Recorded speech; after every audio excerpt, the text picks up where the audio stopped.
जय माँ संतोषी। संतोषी माता व्रत कथा। एक बुढ़िया थी, उसके 7 बेटे थे। 6 कमाने वाले थे, एक निकम्मा था। बुढ़िया माँ 6 बेटों की रसोई बनाती, भोजन कराती और कुछ जूठन बचती वह 7वें को दे देती। परंतु वह बड़ा भोला भाला था, मन में कुछ विचार नहीं करता था। एक दिन वह बहू से बोला, देखो मेरी माँ को मुझ पर कितना प्रेम है। वह बोली, क्यों नहीं, सबका जूठा बचा हुआ जो तुमको खिलाती है। वह बोला, ऐसा नहीं हो सकता है, मैं जब तक आँखों से न देख लूँ मान नहीं सकता। बहू ने हंसकर कहा, देखोगे तब मानोगे। कुछ दिन बाद त्योहार आया। घर में 7 प्रकार के भोजन और चूरमे के लड्डू बने। वह जानने के लिए सिर दुखने का बहाना कर पतला वस्त्र सिर पर ओढ़े रसोई घर में सो गया। वह कपड़े में से सब देखता रहा। 6 भाई भोजन करने आए। उसने देखा माँ ने उनके लिए सुंदर आसन बिछाया, नाना प्रकार की रसोई परोसी और आहार करके उन्हें जमाया। वह देखता रहा। 6 भोजन कर उठे तब माँ ने उनकी जूठी थालियों में से लड्डू के टुकड़े उठाकर एक लड्डू बनाया। जूठन साफ कर बुढ़िया माँ ने उसे पुकारा, बेटा 6 भाई भोजन कर गए, अब तू ही बाकी है, उठ, तू कब खाएगा।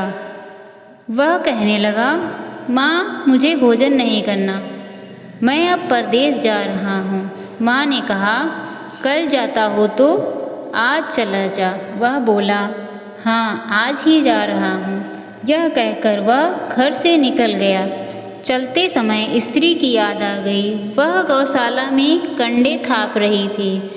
वह जाकर बोला, हम जावें परदेश, आवेंगे कुछ काल, तुम रहियो संतोष में, धर्म आपनो पाल।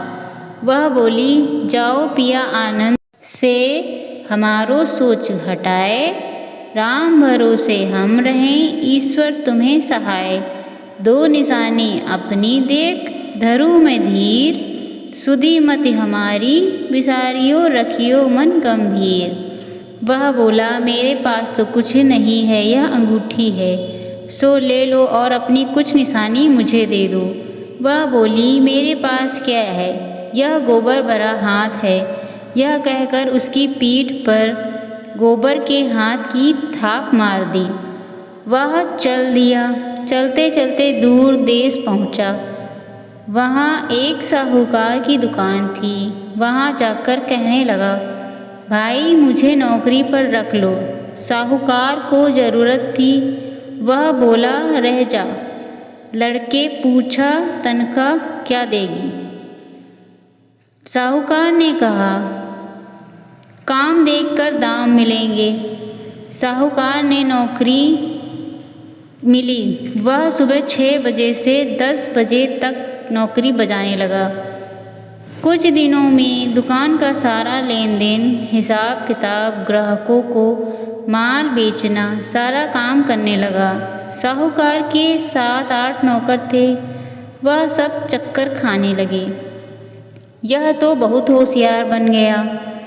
सेठ ने भी सब काम देखा। 3 महीने में ही उसे आधे मुनाफे का हिस्सेदार बना लिया। वह कुछ वर्षों में ही नामी सेठ बन गया और मालिक सारा कारोबार उसे सौंप कर चला गया।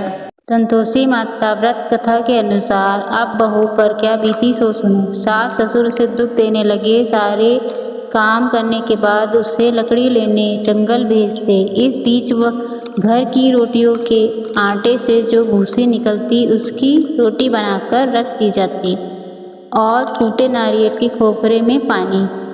इस तरह दिन बीत रहे। एक दिन वह लकड़ी लेने जंगल जा रही थी कि रास्ते में बहुत सी स्त्रियां संतोषी माता का व्रत करती दिखाई दी।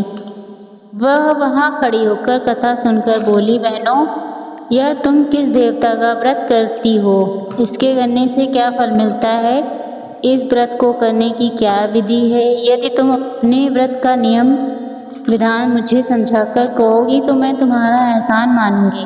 तब उनमें से एक स्त्री बोली, सुनो, यह संतोषी माता का व्रत है और संतोषी माता की कथा है। इसके करने से निर्धनता, दरिद्रता का नाश होता है, लक्ष्मी आती है, मन की चिंताएं दूर होती हैं, घर में सुख शांति होने से मन को प्रसन्नता और शांति मिलती है, निपुत्र को पुत्र मिलता है, प्रीतम बाहर गया हो तो जल्दी आवे, कुंवारी कन्या हो तो मनपसंद वर मिले, राजद्वार में बहुत दिनों से मुकदमा चल रहा हो तो खत्म हो जाए, सब तरह सुख शांति हो, घर में धन जमा हो, पैसा जायदाद का लाभ हो, रोग दूर हो जाते हैं और जो मन कामना होगा वह संतोषी माता की कृपा से पूरी हो जावे, इससे संदेह नहीं है।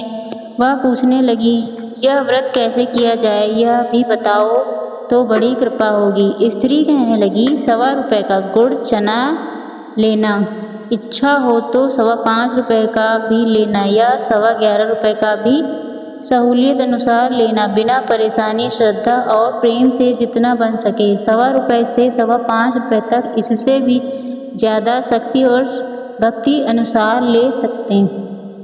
हर शुक्रवार को निराहार रह संतोषी माता की कथा कहना सुनना, इसके बीच क्रम टूटे नहीं, लगातार नियम पालन करना। सुनने वाला कोई ना हो तो घी का दीपक जला उसके आगे जल के पात्र को रखकर कथा कहना।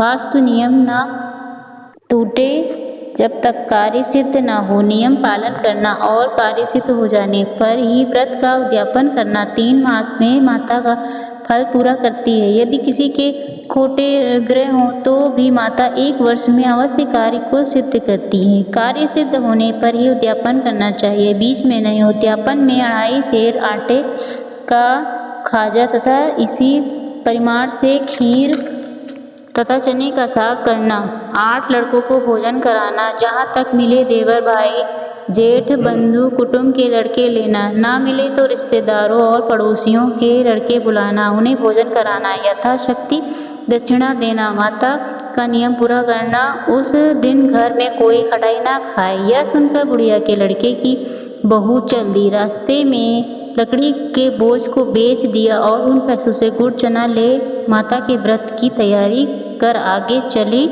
और सामने मंदिर देख कर पूछने लगी, यह मंदिर किसका है? सब कहने लगे, संतोषी माता का मंदिर है, यह सुन माता के मंदिर में जाकर चरणों में लौटने लगी, दीन हो विनती करने लगी, माँ मैं निपट अज्ञानी हूँ, व्रत के कुछ भी नियम नहीं जानती, मैं दुखी हूँ, हे माता जगत जननी मेरा दुख दूर कर, मैं तेरी शरण में हूँ। माता को दया आई। एक शुक्रवार बीता कि दूसरे को उसके पति का पत्र आया और तीसरे शुक्रवार को उसका भेजा हुआ पैसा आ चुका। यह देख जेठ जेठानी मुंह से कुड़ने लगे, इतने दिनों में इतना पैसा आया, इसमें क्या बड़ाई। लड़के ताने देने लगे, काकी के पास पत्र आने लगे, रुपया आने लगा, अब तो काकी की खातिर बढ़ेगी, अब तो काकी बोलने में भी नहीं बोलेगी। बेचारी सरलता से कहती, भैया कागज आवे रुपया आवे, हम सब के लिए अच्छा है। ऐसा कहकर आंखों में आंसू भरकर संतोषी माता के मंदिर में मातेश्वरी के चरणों में गिरकर रोने लगी। माँ मैंने तुमसे पैसा कब मांगा है, मुझे पैसे से क्या काम है, मुझे तो अपने सुहाग से काम है, मैं तो अपने स्वामी के दर्शन मांगती हूँ। तब माता ने प्रसन्न होकर कहा, जा बेटी तेरा स्वामी आवेगा। यह सुन खुशी से बावली होकर घर में जाकर काम करने लगी। अब संतोषी माँ विचार करने लगी, इस भोली पुत्री को मैंने कह तो दिया कि तेरा पति आवेगा, कैसे? वह तो इसे स्वप्न में भी याद नहीं करता, उसे याद दिलाने को मुझे ही जाना पड़ेगा। इस तरह माता जी उस बुढ़िया के बेटे के पास जा स्वप्न में प्रकट हो कहने लगी, साहूकार के बेटे सो रहा है या जागता है? वह कहने लगा, माता सोता भी नहीं जागता भी नहीं हूँ, कहो क्या आज्ञा है। माँ कहने लगी, तेरे घर बार कुछ है कि नहीं? वह बोला, मेरे पास सब कुछ है, माँ बाप हैं, बहू है, क्या कमी है। माँ बोली, भोले पुत्र, तेरी बहू घोर कष्ट उठा रही है, तेरे माँ बाप उसे त्रास दे रहे हैं, वह तेरे लिए तरस रही है, तू उसकी सुध ले। वह बोला, हाँ माता जी, यह तो मालूम है, परंतु जाऊं तो कैसे? परदेश की बात है, लेन देन का कोई हिसाब नहीं है, कोई जाने का रास्ता नहीं आता, कैसे चला जाऊं? माँ कहने लगी, मेरी बात मान, सवेरे नहा धोकर संतोषी माता का नाम ले, घी का दीपक जला, दंडवत कर दुकान पर जा बैठ। देखते देखते सारा लेन देन चुक जाएगा, जमा का माल बिक जाएगा, साझा होते होते धन का भारी ढेर लग जाएगा। अब सवेरे जल्दी उठ, भाई बंधुओं से सपने की सारी बात कहता। वे सब उसकी अनसुनी कर तिकल्ली उड़ाते। कभी सपने में सच होते हैं। एक बूढ़ा बोला, देख भाई, मेरी बात मान, इस प्रकार झूठ साँच करने के बदले देवता ने जैसा कहा है वैसा ही करने में तेरा क्या जाता है। अब बूढ़े की बात मान कर वह नहा धोकर संतोषी माता को दंडवत घी का दीपक जलाकर दुकान पर बैठता है। थोड़ी देर में क्या देखता है कि देने वाले रुपया लाने लगे, लेने वाले हिसाब लेने लगे, कोठे में भर सामान के खरीदार नगद दाम ले सौदा करने लगे। शाम तक धन का भारी ढेर लग गया। मन में माता का नाम ले चमत्कार देख प्रसन्न हो घर जाने के वास्ते गहना कपड़ा खरीदने लगा। यह काम से निपट तुरंत घर को रवाना हुआ। बहू बेचारी जंगल में लकड़ी लेने जाती है। लौटते वक्त माँ जी के मंदिर में विश्राम करती है। वह तो उसे प्रतिदिन रुकने का जो स्थान ठहरा। धूल उड़ती देख वह माता से पूछती है, हे माता, यह धूल कैसे उड़ रही है? माता कहती है, हे पुत्री, तेरा पति आ रहा है।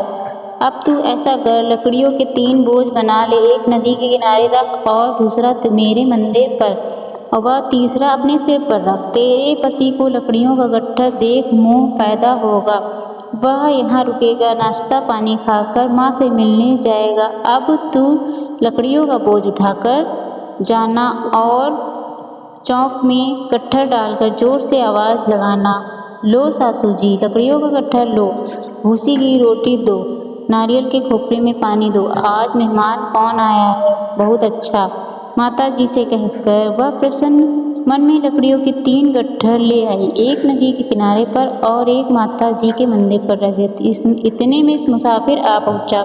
सूखी लकड़ी देख उसकी इच्छा उत्पन्न हुई कि हम यहीं पर विश्राम करें और भोजन बनाकर खा पीकर गांव जाएं। इसी तरह रुक कर भोजन बना विश्राम करके गांव को गया। सबसे प्रेम से मिला। उसी समय सिर पर लकड़ी का गट्ठर लिए वह उतावली सी आती है। लकड़ियों का भारी बोझ आंगन में डालकर जोर से 3 आवाज़ देती, लो सासू जी, लकड़ियों का गट्ठर लो, भूसी की रोटी दो, आज मेहमान कौन आया है? यह सुनकर उसकी सास बाहर आकर अपने दिए हुए कष्टों को भुलाने हेतु कहती, बहू ऐसा क्यों कहती हो?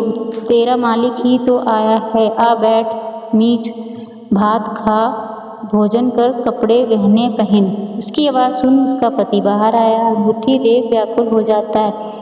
माँ से पूछता, माँ यह कौन? माँ कहती, तेरा बेटा, यह तेरी बहू है। आज 12 वर्ष हो गए तब से तू गया, जब से सारे गांव में जानवर की तरह भटकती फिरती है। घर का काम काज कुछ करती नहीं, 4 पहर आकर खा जाती है। अब तुझे देख भूसी की रोटी और नारियल के खोपरे में पानी मांगती है। वह लज्जित हो बोला, ठीक है माँ, मैंने इसे भी देखा और तुम्हें भी देखा। अब दूसरे घर की ताली हो उसमें रहूँगा। अब माँ बोली, ठीक है बेटा, जैसी तेरी मर्जी सो कर। यह कहकर ताली का गुच्छा पटक दिया। उसने ताली लेकर दूसरे मकान की 3री मंजिल का कमरा खोल सारा सामान जमाया। एक दिन में राजा के महल जैसा ठाट बाट बन गया।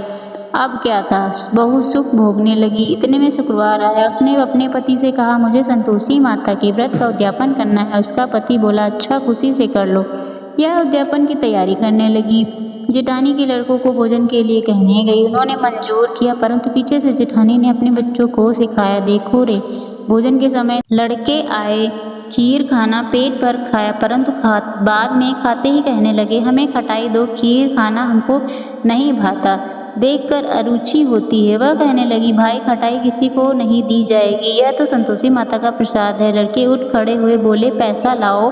भोली बहू कुछ नहीं जानती थी, उन्हें पैसे दे दिए। उसी समय हट करके इमली खटाई ले खाने लगे। यह देखकर बहू पर माता जी ने कोप किया। राजा के दूत उसके पति को पकड़ ले गए। जेठ जेठानी माने वचन कहने लगे, लूट लूट कर धन इकट्ठा कर लाया, अब यह मालूम पड़ा जाएगा जेल की मार खाएगा। बहू इसे यह वचन सहन नहीं हुए, रोती हुई माता जी के मंदिर गई। कहने लगी, हे माता, तुमने क्या किया? हंसा कर आप भक्तों को रुलाने लगी। माता बोली, तूने उद्यापन करके मेरा व्रत भंग किया है, इतनी जल्दी सब बातें भुला दी। वह कहने लगी, माता बोलती तो नहीं, कुछ अपराध किया है मैंने, तो भूल से लड़कों को पैसे दिए थे, मुझे क्षमा करो, मैं फिर तुम्हारा उद्यापन करूंगी। माँ बोली, अब भूल मत करना। वह कहती, अब भूल नहीं होगी, अब बदलाओ वे कैसे आवेंगे? माँ बोली, जा पुत्री, तेरा पति तुझे रास्ते में आता मिलेगा। वह निकली, राह में पति आता मिला। वह पूछती है, तुम कहाँ गए थे? वह कहने लगा, इतना धन जो कमाया है उसका टैक्स राजा ने मांगा था, वह भरने गया था। वह प्रसन्नता से बोली, भला हुआ, अब घर को चलो। घर गए। कुछ दिन बाद फिर शुक्रवार आया। वह बोली, फिर माता का उद्यापन करना है। पति ने कहा, करो। बहू फिर जेठ के लड़कों को भोजन को कहने गई। जेठानी ने एक दो बातें सुनाई और सब लड़कों को सिखाने लगी, तुम सब पहले ही खटाई मांगना। लड़के भोजन से पहले कहने लगे, हमें खीर नहीं खानी, हमारा जी बिगड़ता है, कुछ खटाई खाने को दो। वह बोली, खटाई किसी को नहीं मिलेगी, आना हो तो आओ वरना जाओ। वह ब्राह्मण के लड़के लाकर भोजन कराने लगी। यथाशक्ति दक्षिणा की जगह एक एक फल उन्हें दिया। संतोषी माता प्रसन्न हुई। माता की कृपा होते ही 9वें मास में उसके चंद्रमा के समान पुत्र प्राप्त हुआ। पुत्र को पाकर प्रतिदिन माता जी के मंदिर को जाने लगी। माँ ने सोचा, यह रोज आती है, आज क्यों नहीं इसके घर में मैं चलूं, इसका आसरा देख तो सही। यह विचार कर माता ने भयानक रूप बनाया। गुड़ चने से सना मुंह, ऊपर सूंड के समान होंठ, उस पर मक्खियां भिन भिन कर रही थी। देहली पर पैर रखते ही उसकी सास चिल्लाई, देखो रे, कोई चुड़ैल डाकिन आ गई, लड़की इसे भगाओ नहीं तो किसी को खा जाएगी। लड़के भगाने लगे, चिल्लाकर खिड़की बंद करने लगी। बहू रोशनदान में से देख रही, प्रसन्नता से पगली बन चिल्लाने लगी, आज मेरी माता जी मेरे घर आई, वह बच्चे को दूध पीने से हटाती। इतने में सास का प्रकोप फूट पड़ा। वह बोली, रान देख क्या उतावली हुई है, बच्चे को पटक दिया। इतने में माँ के प्रकोप से लड़के नजर आने लगे। वह बोली, माँ, मैं जिसका व्रत करती हूँ यह संतोषी माता है। इतना कहकर झट से सारे किवाड़ खोल दिए। सबने माता जी के चरण पकड़ लिए और विनती कर कहने लगी, हे माता, हम मूर्ख हैं, अज्ञानी हैं, तुम्हारे विधि हम नहीं जानते, व्रत भंग करने हमने बड़ा पाप किया, जग माता आप हमारा अपराध क्षमा करो। इस प्रकार माता प्रसन्न हुई। बहू को प्रसन्न हो जैसा फल दिया वैसा माता सबको दे, जो पढ़े उसका मनोरथ पूर्ण करें। आप सभी को अगर ये कहानी अच्छी लगी हो तो मेरे चैनल को लाइक, सब्सक्राइब, शेयर जरूर करिएगा। धन्यवाद।